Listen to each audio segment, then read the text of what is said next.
Em nome do Pai, do Filho e do Espírito Santo. Amém. Amados irmãos e irmãs, é com muita alegria que nós estamos aqui para juntos estudar e meditar a primeira leitura que a Igreja nos apresenta para esta quarta-feira de cinzas, dia em que nós começamos a celebrar o tempo da Quaresma. De antemão, desejo para você, amado irmão, amada irmã, uma santa e abençoada Quaresma nesse ano 2025, que seja um tempo de conversão, de retorno à vontade de Deus. A primeira leitura de todos os anos na quarta-feira de cinzas, ela começa lá dentro do livro de Joel, no capítulo 2, versículos de 12 até o 18, que nos diz assim: Agora diz o Senhor, voltai para mim com todo o vosso coração, com jejuns, lágrimas e gemidos. Rasgai o coração e não as vestes, e voltai para o Senhor vosso Deus. Ele é benigno e compassivo, paciente e cheio de misericórdia, inclinado a perdoar o castigo. Quem sabe se ele se volta para vós e vos perdoa, e deixa atrás de si a bênção, oblação e libação para o Senhor vosso Deus. Tocai trombeta em Sião, prescrevei o jejum sagrado, convocai a assembleia, congregai o povo, realizai cerimônias de culto, reuni anciãos, ajuntai crianças e lactentes, deixe o esposo seu aposento e a esposa seu leito. Chorem, postos entre o vestíbulo e o altar, os ministros sagrados do Senhor, e digam: perdoa, Senhor, a teu povo, e não deixes que esta tua herança sofra infâmia, e que as nações a dominem, porque se haver de dizer entre os povos: onde está o Deus deles? Então o Senhor encheu-se de zelo por sua terra e perdoou ao seu povo. Amados irmãos e irmãs, diante desse texto que nós estamos aqui olhando para esse momento da quarta-feira de cinzas, eu quero chamar a atenção de vocês para a seguinte realidade. Primeiro, por que nós, enquanto católicos, temos aí a quarta-feira de cinzas? Onde é que começou essa tradição? Não tem como a gente poder prescrever, pelo menos não diante dos materiais em que eu consultei, exatamente quando começou dentro da cultura hebraica essa realidade. Mas o que a gente sabe é que lá no livro de Jonas, por exemplo, no capítulo 3, nós vemos aí um momento em que o profeta Jonas, o personagem Jonas, acaba dizendo para aquele povo que é preciso se converter, porque senão Deus vai destruir Nínive. E nós vemos no texto, no versículo 5 até o 8, por exemplo, um sinal de arrependimento. O rei lá de Nínive proclama um jejum. E é interessante que nesse texto até mesmo os animais vivem o jejum e acabam se cobrindo de cinzas. Então, a utilização das cinzas, já no Antigo Testamento, era algo extremamente normal. Inclusive, nós vemos em alguns textos que o uso das cinzas também refletia-se aí no luto. Tinham pessoas que estavam de luto e que, por esse motivo, elas acabavam se vestindo, se cobrindo de cinzas. E aí, quando a gente já pensa no contexto da Igreja Católica, lá no século VII, a quarta-feira de cinzas ela já foi colocada como o primeiro dia da Quaresma. No século X, já começou-se o hábito de consagrar as cinzas. E ainda nesse tempo também, nós já vemos relatos de pessoas utilizando os ramos do domingo de Ramos anterior, do ano anterior, para poder utilizar a queimagem deles, as cinzas que vêm dessa queimagem, para poder fazer aí o gesto da cruz na cabeça das pessoas, que dá origem a esse gesto que nós utilizamos hoje na liturgia. Mas o foco do vídeo de hoje não é para que a gente possa estudar aí a origem dos gestos litúrgicos da quarta-feira de cinzas, mas sim buscar estudar melhor o que diz então a primeira leitura desse dia. E aí, amados irmãos e irmãs, eu começo colocando para vocês alguns pontos que são importantes. Vamos lá. Primeiro, o livro de Joel, lá no capítulo 1, ele começa falando de uma tal de uma nuvem de gafanhotos. E é importante que você entenda isso para a gente poder chegar aqui no versículo 12, que é onde está a leitura. Então, vamos com calma para a gente poder conversar. Primeiro, o livro de Joel ele é escrito, segundo os estudiosos, após o chamado exílio babilônico. Então, o profeta Joel já está diante de um povo que passou por um sofrimento muito grande na terra da Babilônia. E aí, o que acontece é que nesse início do livro de Joel, ele fala de uma nuvem de gafanhotos que aconteceu ali na época de seca. E embora isso possa ter sido, de fato, algo geográfico, algo histórico, alguns estudiosos acabam comentando que talvez o profeta Joel estava se referindo aí ao exército assírio, que tinha o costume de ser famosíssimo porque era extremamente ferrenho, extremamente violento. Então talvez aquele povo estava passando por uma crise militar. E aí quando o profeta começa a perceber, sejam de fato gafanhotos, nuvens de gafanhotos, praga de gafanhotos, ou o próprio Império Assírio que está se aproximando para derrotar aquele povo, ele observa os sinais dos tempos. É isso que um profeta faz. Ele olha para a realidade atual e olhando para esta realidade atual, ele começa a inferir coisas, a refletir à luz de Deus o que está acontecendo. E aí, o profeta então fala no início do capítulo número 2, se você observar do versículo 3 até o versículo 11, que é o que precede essa leitura, ele fala de tocar o shofar, que seria aí, a trombeta de chifre de carneiro lá sobre o Monte Sião, que é onde estava a cidade de Jerusalém. Por que ele pede para fazer isso? Porque o dia do Senhor, o dia de Javé, se aproxima. E você pode se perguntar, José Lucas, o que é que vem então a ser o dia de Javé, o dia do Senhor? Que é importante para a gente poder entender esse texto.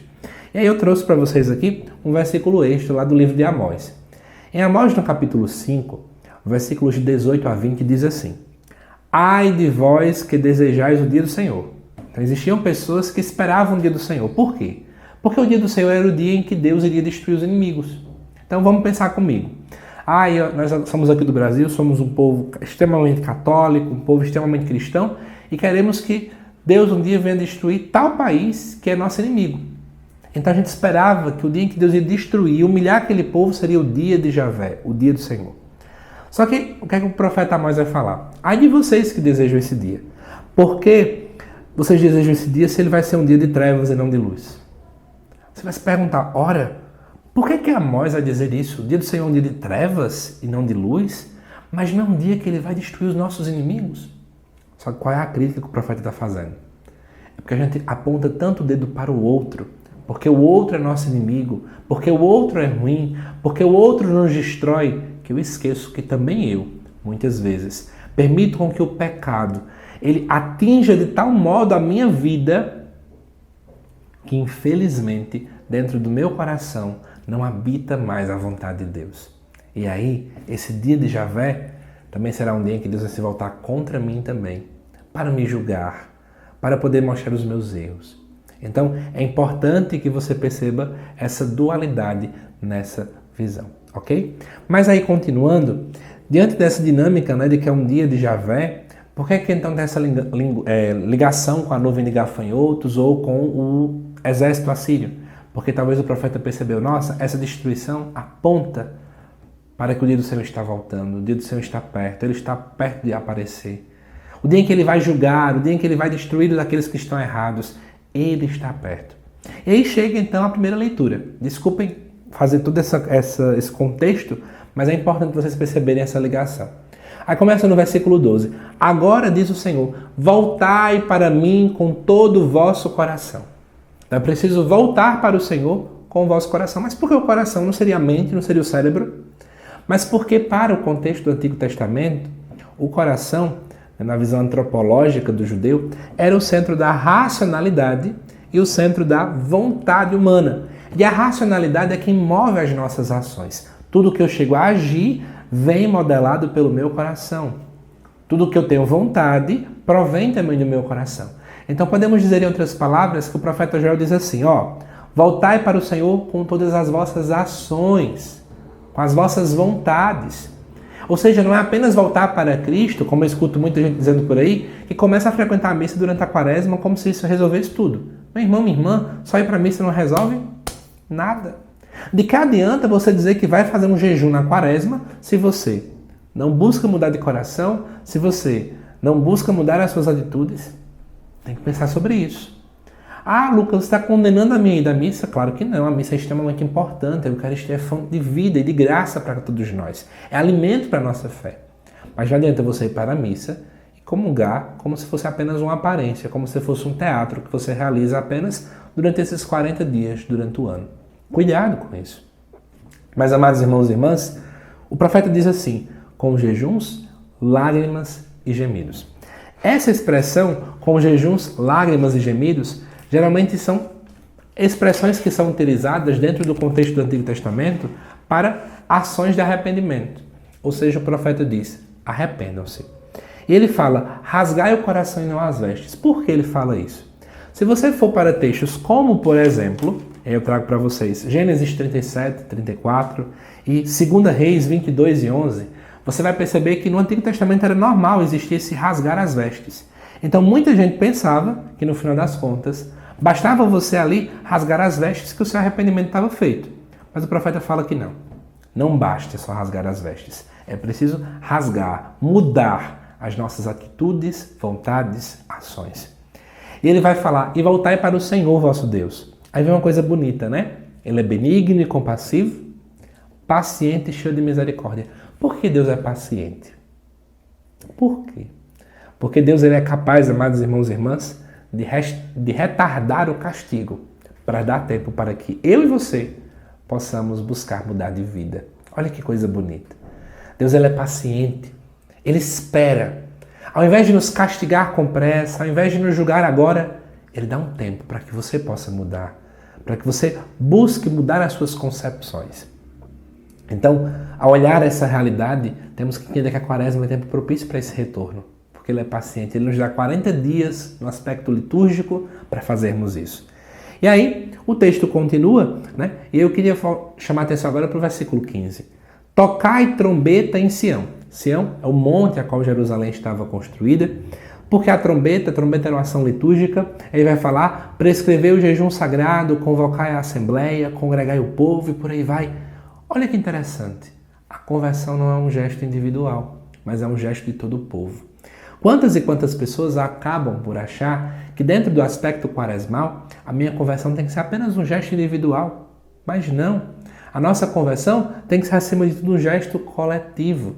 Por isso que nós nos unimos, né? Aí nós vamos ver muitas celebrações penitenciais, vemos a via sacra, né? Muitas celebrações nas capelas, nas casas das pessoas, porque não é um momento individual. Mas a conversão é um ato comunitário.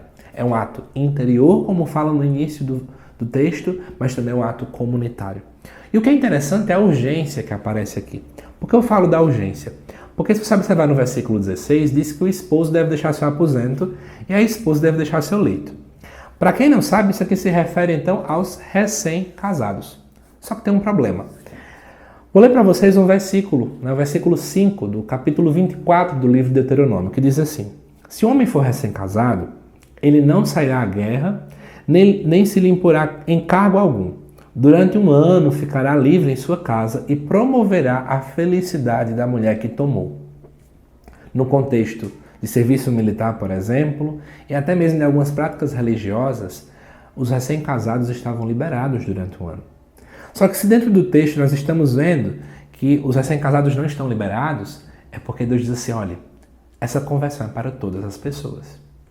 Não é somente para fulano e beltrano, mas para todos. Mas José Lucas, eu sei que o Código de Direito Canônico diz que o jejum deve ser feito para pessoas de tal faixa etária. Sim, mas não só existe jejum na quaresma. A conversão é da menor pessoa, daquela criança com 3, 4, 5 anos, até o idoso com seus 80, 90 anos. Sempre há tempo de buscar o perdão de Deus. E aí depois, no versículo 17, fala, do choro dos ministros sagrados do Senhor, dos presbíteros. É bonito perceber isso, porque aqui já é, de certo modo, uma prefiguração, o início, um apontar, o sinal daquilo que Jesus vai fazer lá no Novo Testamento. Jesus é, de fato, o verdadeiro sacerdote que chora, que se entrega, que se oferta pelo perdão do povo. É Cristo, o sacerdote, que vem expiar os nossos pecados. E, amados irmãos e irmãs, e aí é interessante que no versículo 18 vai dizer que o Senhor enche-se de zelo por sua terra e perdoa o seu povo. Diante dessa ação das pessoas, Deus perdoa. Amados irmãos e irmãs, quero finalizar o vídeo dizendo uma coisa para vocês. Muitas vezes nós somos tentados a achar que Deus não nos perdoa. Porque o nosso pecado é muito grande. É porque eu fiz uma coisa horrenda. Algo que todos têm vergonha de mim. Ou, se caso soubessem, teriam vergonha de mim. E a gente transfere essa vergonha também para Deus. Como se Deus tivesse vergonha de quem a gente é. Como se Deus não fosse mais nos amar. E nós começamos a ter vergonha de Deus. Meu Deus, ele tem vergonha de mim, então eu não vou buscar o perdão, não vou buscar a confissão, não vou buscar me arrepender, porque me arrepender não vai valer de nada, porque Deus não vai me perdoar, já fiz tudo errado mesmo. E essa visão equivocada é a visão que o mundo de hoje prega. Porque o mundo é assim, não é? O teu passado te condena. Aquilo que você fez mancha a tua vida para sempre. O seu currículo é manchado, né? Se, sei lá, acontecer alguma coisa com você hoje, especialmente diante da política de cancelamento que nós temos em rede social, você nunca mais é esquecido. Você sempre vai ser denegrido, apontado o dedo, e nós começamos a transferir essa visão para Deus. Meu irmão, minha irmã, Deus não te cancela. Deus não te abandona, certo? Coloque na sua cabeça que dentro da dinâmica religiosa, o teu passado para Deus, quando você se arrepende, quando você busca mudar, quando você se converte, quando você rasga o teu coração, o teu passado não te condena. O que te condena é se no agora, se no hoje, você quer fechar o coração para a misericórdia de Deus. Que nesta quaresma nós possamos aproveitar este tempo para retornar ao coração de Deus. Retornar ao lugar onde nunca deveríamos ter saído. Porque Deus tem sede de mim e de você. Que Deus te abençoe, amado irmão e irmã. Te aguardo nos próximos vídeos aqui do canal.